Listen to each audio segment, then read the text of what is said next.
Standing at 6'6" and shooting just under 40% from 3, Tre Johnson is one of the most NBA-ready scorers in this draft class. But is that enough to make him a top 5 pick?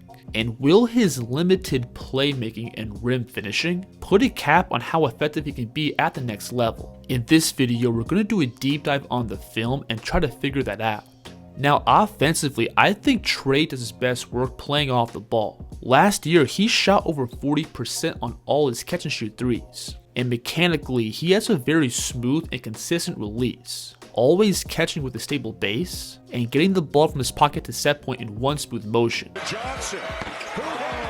And then along with that quick shot, Johnson also has a pretty high release point, which allows him to rise over heavy contests. And the combination of those swift mechanics and elevation gives the defense little room for error when guarding him. If you give him too much airspace off the catch, it's really tough to take away that shot. Look how this defender here is slightly late on meeting him. And that's all the space Tre needs to fire. Tre Johnson pulls from 3. But while spotting up, Tre is also much more than just a standstill shooter, where he also has the footwork and balance to work off different pin downs, to then find a space for balanced jumpers. And the angles on some of these shots are really difficult. We'll see him here sprint off the screen and towards the deep corner. And watch how quickly he catches and finds a space to elevate. When working off these screens, Tre's also great at setting his man up. Watch him here create space like a wide receiver by exploding across the paint to then plant and turn off his pin down. And he catches for a perfect vertical right-left jumper. On this play, he just reads this defender falling asleep, so he's going to blast off for another open jumper. And while blasting off these screens, Tre's also great at reading the defense and playing off different angles. Notice how this defender here tries to cheat under, so Tre in response is going to stop behind the screen to can this jumper. Johnson on the launch, got it! And all those tools that Johnson has also carries over to shooting in transition, where he can aggressively sprint out and fill lanes, to then catch and organize his feet for more balanced jumpers. And again, because he can get into these shots quickly and rise up from range, it's pretty easy for him to find these looks in the open floor. So that off-ball shooting is enough by itself to make Johnson an easy fit for any NBA offense. Obviously he can space the floor, but he also has the feel to work off screens and navigate to open spots. Regardless of how the rest of his game develops, this type of off-ball value does give him a decent floor offensively. He's really struggling with that shoulder. Tre Johnson! Now with the ball in his hands, Tre also has the handle and footwork to create shots off the dribble. He's got enough ball control to put together combinations to push the defense back, to then quickly gather and skate out for jumpers. And many of these looks come back to Tre's balance. Watch him hit this between behind combo, to then hop back for a stable jumper.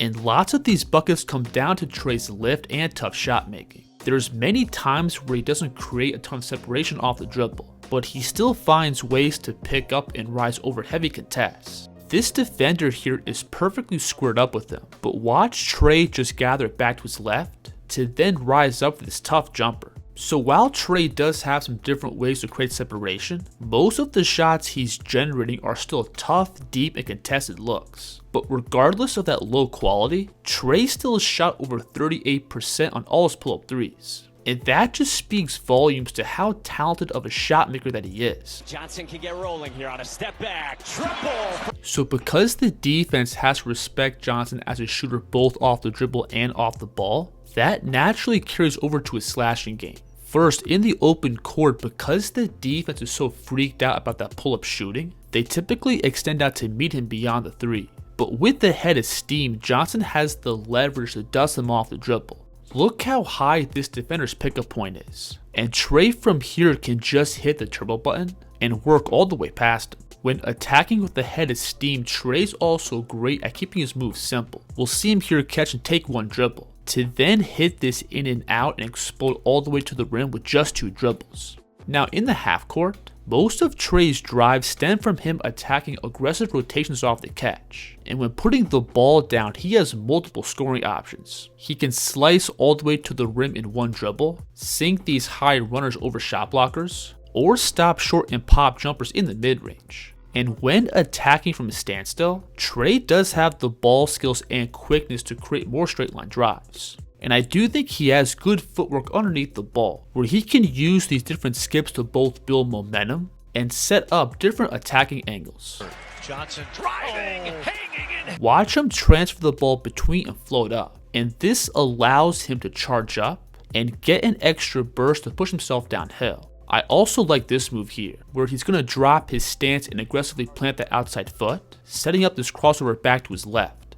Now when attacking below the arc, Tre's strength is a big limiting factor. While Johnson has good quickness with the ball, he does struggle with physical defenders on his hip, and this leads to him getting pushed out into tougher, extended out looks. He's going to get the switch off his screen, and he initially sets up a nice crossover back to his left.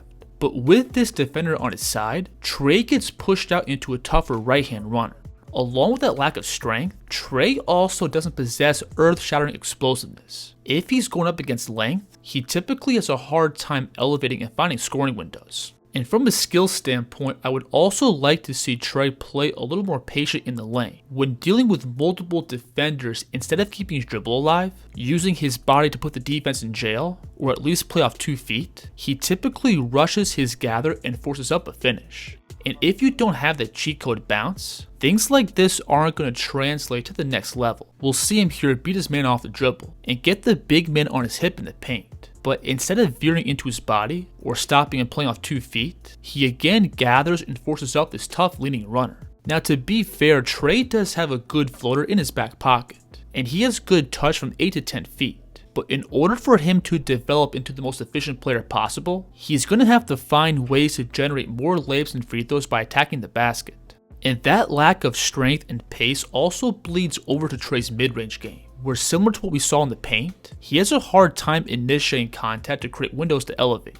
Now to be fair, Johnson does have the lift and shot making to sink looks like this in spots. Even if the defense is able to slide and push him out of the paint, he can still elevate over and sink these difficult looks. This move and shot here is tough, where he initially looks to explode towards the baseline, but as the weak side defense shifts over, he's going to plant that left foot and flow into a step back. Johnson over Coleman. He hit. So while Tre has the ability to simply gather and elevate over the defense, his numbers from these in-between spots are nothing to write home about. And many of these looks stem from him lacking the strength to work all the way past his man, which leads to these off-balance and contested jumpers. He's gonna again hit that right to left crossover, but instead of attacking his man's body and slicing through the gap, he elects to stop short and force up this contested step back. And a lot of this comes back to Johnson's lack of patience with the ball. Whenever he feels contact, it's pretty much always going to be a quick pickup into a shot. At least. So I think once Tre develops some pace and gets more comfortable absorbing bumps, he might turn into one of the better mid-range scorers across the league. He's already got the lift and shot making, and once he adds that patience and physicality, he's then going to have all the tools he needs. Now the next thing I want to look at is Tre's playmaking out of pick and roll. To start off with the positives, Tre is an unselfish player. If he gets 2 on the ball, he's typically looking to move it and put the defense in rotation. And he does have a good feel for finding the roller, being able to zip these hook passes or snap these tight pocket passes. But at the same time, Tre commonly plays with tunnel vision by either having his head down and driving into 3 defenders or shooting over double teams early in the shot clock. And I think these type of looks stem from Tre playing with a predetermined mindset, as opposed to being present and reading the game. You can tell by his body language on this play that Tre's already looking to shoot before the screen gets set. And even with both of these defenders stepping up at the level, he still launches up this bomb. And like we saw with his mid-range scoring, Tre has to get better at keeping his dribble alive and probing. No matter who it is, the best players out of pick and roll are masters of playing patient and simultaneously being a passing and scoring threat. So once they come off, all they have to do is read the defense and take what they give him. But while working off these screens, Tre doesn't really have the flow yet. As opposed to being both a passing and scoring threat off the dribble, he pretty much always thinks score first and pass second, which is why he typically doesn't look to give up the ball until after he's picked up his dribble.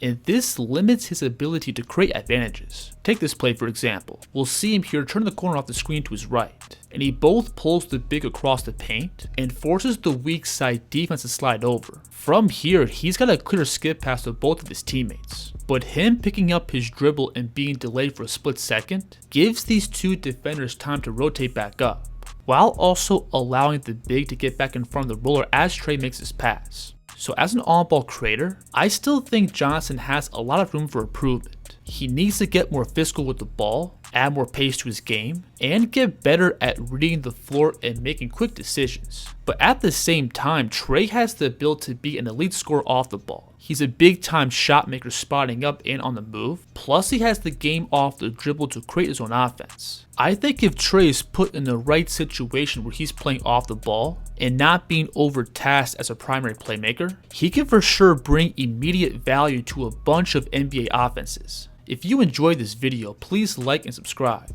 and let me know in the comments who the kids should break down next. The kids here.